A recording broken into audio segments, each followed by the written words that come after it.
pleasant voice. The girl flipped another page in her magazine, ignoring me. I didn't have time for this. There was less than a minute to get the package into its owner's hands.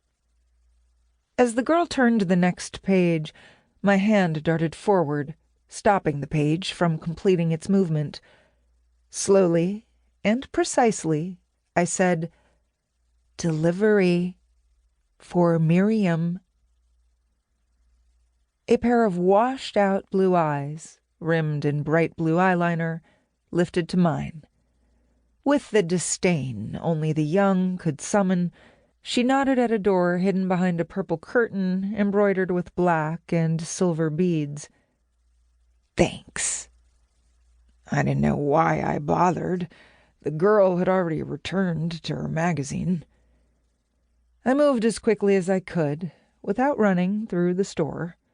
I'd learned on my first job for Hermes courier service that running would not be tolerated. Appearing rushed was a good way to get fired.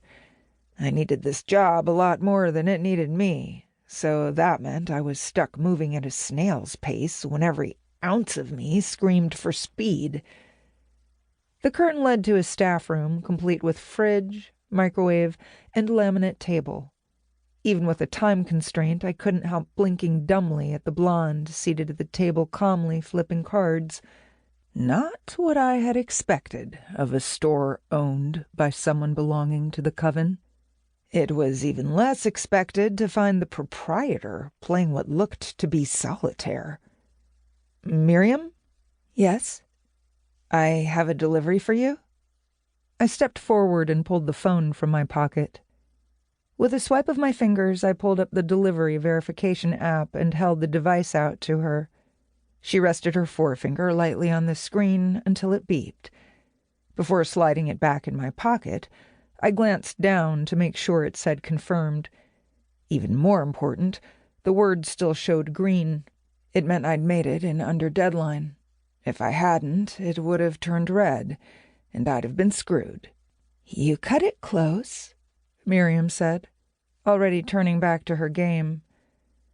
Pausing in the act of pulling the package out of my bag, I grimaced. No kidding. "Another minute, and I could have solved my ingredients shortage," Miriam said, eyeing my body with an appraising eye. Oh, that would have been unfortunate, and probably painful. I'd never had that as a consequence. Hermes courier service was special. Its owner guaranteed satisfaction of service.